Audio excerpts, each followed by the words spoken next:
Hey guys, it's Alexis, aka The Sloth Reader, and I'm here today to do my May wrap-up. In May, I completed 7 books, and then I decided to DNF 1 book. Overall, I had a really good reading month this month. I pretty much enjoyed most everything I read, so I consider that to be pretty good, but let's just go ahead and get into it. So I'm going to start with the book I DNF'd this month.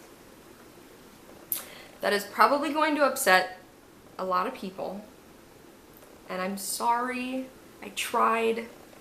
I didn't even read any of this in May. I started it in April, couldn't finish it in April. Came to like the second week in May and I realized I was like, I'm not going to read and enjoy this book.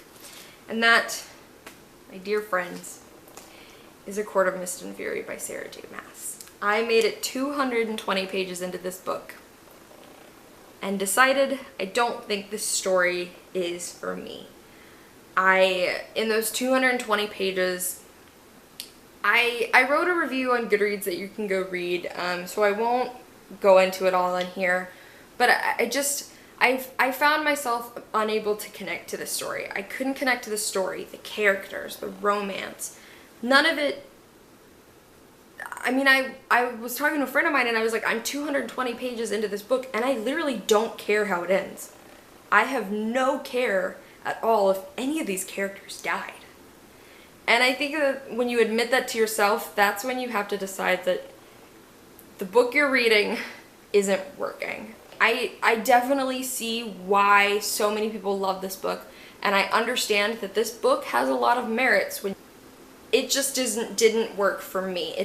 I couldn't even get to some of those good parts because I found myself so uninterested in the 200 pages I read.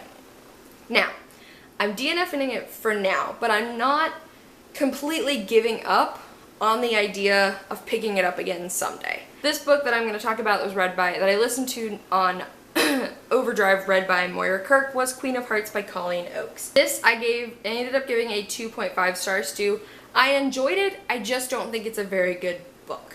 It follows our main character Dinah, who is the Princess of Hearts in Wonderland, and it's basically about how she goes from being the Princess of Hearts to how she becomes the Queen of Hearts in Wonderland. And it's a lot about her and her kingdom and her relationship with her father. Again, like I said, I think I enjoyed it, I just don't think it was a very good book. I don't think Dinah is a very good character. I think Dinah is very whiny. She's really hard to root for, because, like, there's a character in this book that is kind of like a surprise character, and Dinah is just awful to this girl. And, like, in my mind, I understood why, but I also found myself constantly being like, Dinah, you need to chill out, okay? So, there was that. A couple of other things in this book that really rubbed me the wrong way is that there's an evilish character, and of course he's described as being fat and gross and slimy, and I just want that to stop being a thing. I mean, can we stop describing bad characters as the fat character? The only fat character is evil. I want that to stop being a thing, like, completely. I liked seeing how the Alice in Wonderland story was adapted to this. I thought that was very interesting, but I also the other huge problem I had with this book was that this is a short book. This book is only like 280 pages or something.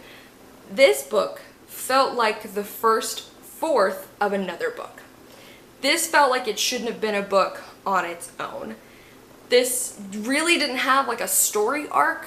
Like, there really wasn't a climax until the last, like, nothing happened until like the last 40 or so pages, and I feel like those 40 or so pages could have been like the first major bump in another book. The next book I'm going to mention is The Dinner by Herman Cook, and I listened to this one on Audible, and it was read by Clive Mantel, whose voice I didn't enjoy, but I think it fit the story so well. So I ended up giving this book, I want to say maybe in between a 3 and a 3.5. The first half of this book I loved. This first half of this book was easily going to be a 4 or 4.5 stars. And I was like, yeah, if this book keeps going, I'm totally digging it. I love it. A lot of the humor makes me laugh. A lot of the things Herman Cook's trying to say, I'm getting it, you know? And then the second half of the book happened. And I was just like, I didn't hate it. I just didn't like it. There's like, the second half of this book goes a lot into the main character's backstory, and it was like so far removing from the story at hand, and I get why that story was being told to connect the main character to his son, and I get that, but I also was just like, I don't care. I didn't care. I was like, this is so, that you're talking about something that takes place, you know, 14 years in the past, and that was just, I was just like, why? I don't care. And also two other reasons that kind of, I didn't really love this book. The first being that the writing is so pretentious.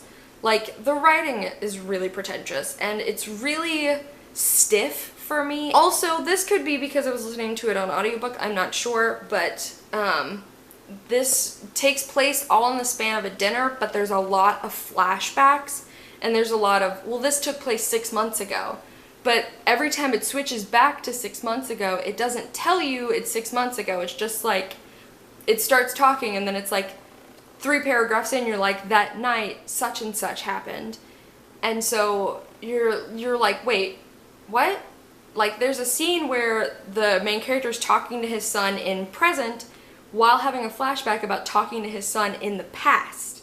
And this is all going on in the same time, and so that was super confusing because I was like, are we in the present? Are we in the past? How far in the past are we?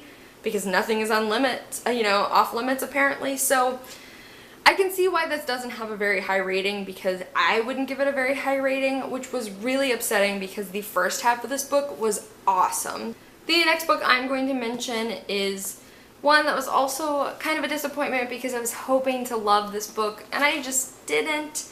And that was This Savage Song by Victoria Schwab. I was hoping to give this book an easy 5 out of 5 stars. I ended up giving it a 3.5 out of 5 stars. So I'm probably closer to 3.75. I liked it, I just didn't love it. And kind of the main... okay, I'll start with what I really liked. I love the world. I think Victoria Schwab is so good at world building. I think she puts in so many little nuances, and she thinks out so many things that it's so easy to get totally sucked into her world. Like, in this story, we're following this city called Verity that's like overrun with 3 types of monsters. And she gave you so much lore about Verity and so much lore about these monsters, and I loved it. Every time new information was presented, I was just eating it up. I was just like, yes, I want to know more. I want to be a scholar of Verity. I want to know everything about Verity. And so I loved that. I also really loved one of our main characters, August. I thought August was such a strong character. I just really connected to his story, and his motivations and his choices, and I just really wanted to root for August just entirely. My main issue with this book, however, was our other main character, Kate. I just don't feel like I ever really knew who Kate was. You know, I don't really feel like I understand why Kate wanted the things she wanted, why Kate did the things she did. You know, she decides to come back to Verity after she spent some time away, and she's like struggled to get back to Verity, and I honestly couldn't tell you why.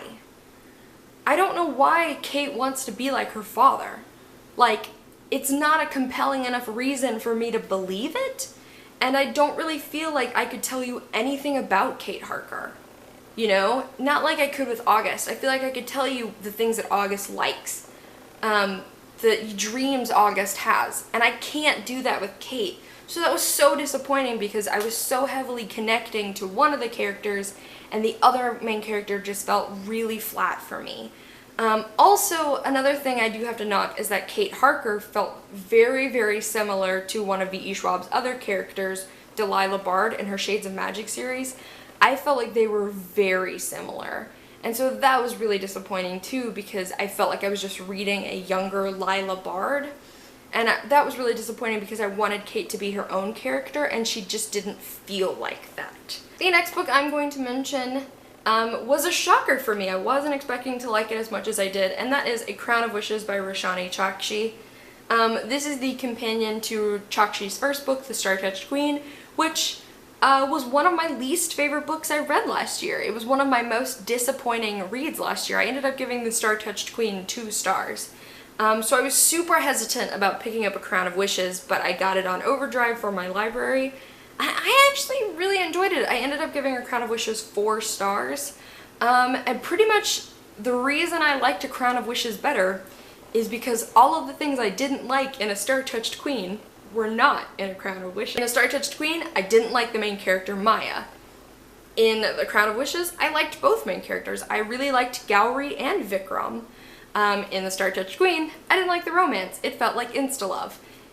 In A Crown of Wishes, I liked the romance, and it wasn't insta-love. You actually got to watch the romance develop between Gowri and Vikram, and you got to see how they kind of went from being reluctant allies to being in love, and I liked that. I liked that you saw the development between them. I felt like in this story, Roshani Chokshi's really descriptive prose wasn't a hindrance to the story. I found the descriptions in this book much better than they were in A Star-Touched Queen. In A Star-Touched Queen, I genuinely couldn't tell you what any of the monsters were because she just used the Indian term for them, and I don't feel like we ever got a real description of what they were.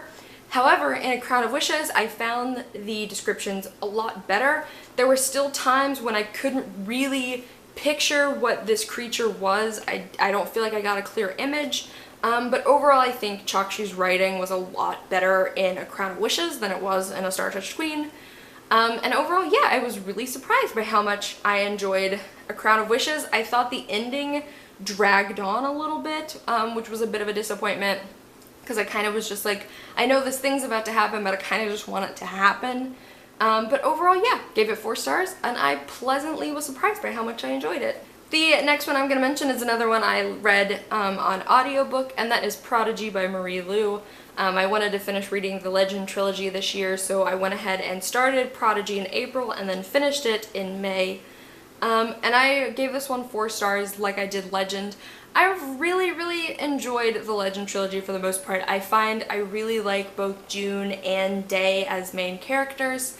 A lot of the stuff that happened in this book really shocked me on a lot of levels. I found myself like, whoa, what? I like the direction this book took. I liked that it wasn't a stereotypical direction for me. It wasn't a direction that I saw coming, so I super appreciated that.